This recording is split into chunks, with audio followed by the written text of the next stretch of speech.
चल लड़ाई करांगे। अगर तू हार गया तो भूल जा कि तू टाइगर्स है।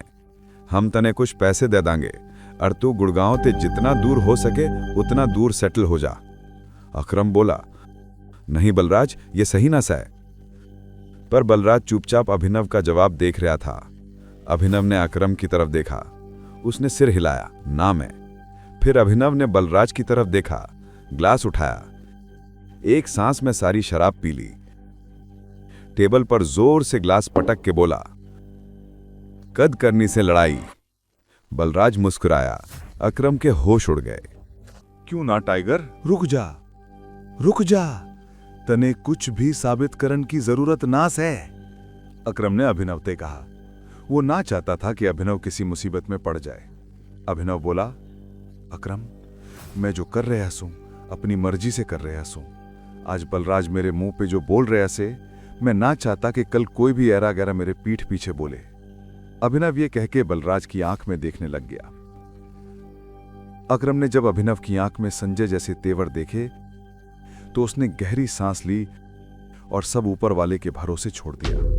लगभग 1 घंटे बाद बलराज, अभिनव और अकरम तीनों बलराज की प्राइवेट अरीना में पहुंच गए। वो वही अरीना थी जहां बलराज अक्सर लड़ाई किया करता था। बलराज हंस के बोला, तो अकरम मियां, किस पे दांव लगाओगे? अकरम बोला, अरे बलराज, टाइगर के होते हुए कोई और पे दांव लगाया जा सके ऐसा क्या? बलराज बोला, तू बुरी तरह पछताएगा, मुंह छिपाण की भी जगह ना मिलेगी। इतना कह के वो हंसता हुआ रिंग में घुस गया। दोनों की लड़ाई शुरू हो गई। बलराज गरजता हुआ अभिनव की तरफ दौड़ा। उसने पहला मुक्का मारा तो अभिनव एक पल को सन्न रह गया। बलराज किसी हाथी सा लग रहा था। उसका मुक्का अभिनव की नाक तोड़ दे उससे पहले ही अभिनव नीचे झुक गया। मुक्का खाली गया। बलराज पलट के देखने लगा। टेरा हंस रहा था। वो फिर से भागता हुआ आया, हवा में मुक्का मारा। अभिनव फिर झुक गया और बलराज की पीठ में एक जोरदार लात मारी। बलराज धक्का खा के रिंग में गिर गया। अभिनव दूसरे कोने में खड़ा हो गया।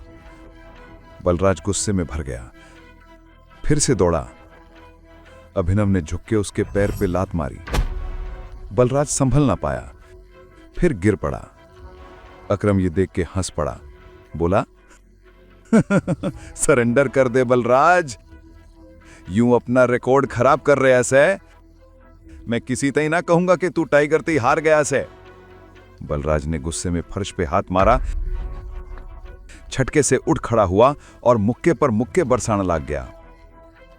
अभिनव ने खुद को बचाया और जैसे ही बलराज का मुक्का उसके चेहरे पे पड़ने वाला था, अभिनव ने रोक लिया और बलराज की पीठ में एक जबरदस्त मुक्का मारा।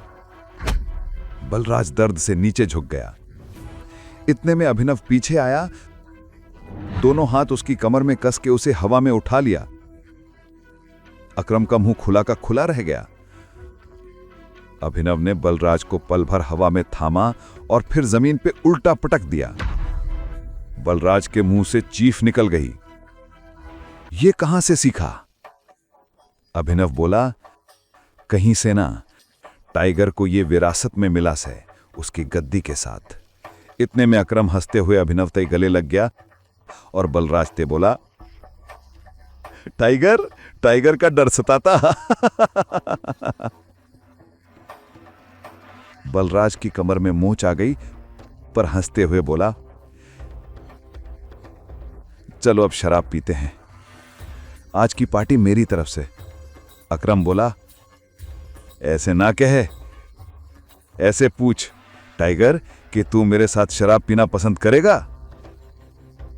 बलराज बोला कि तू मेरे साथ शराब पीना पसंद करेगा मेरे टाइगर, और झुक गया अभिनव के आगे।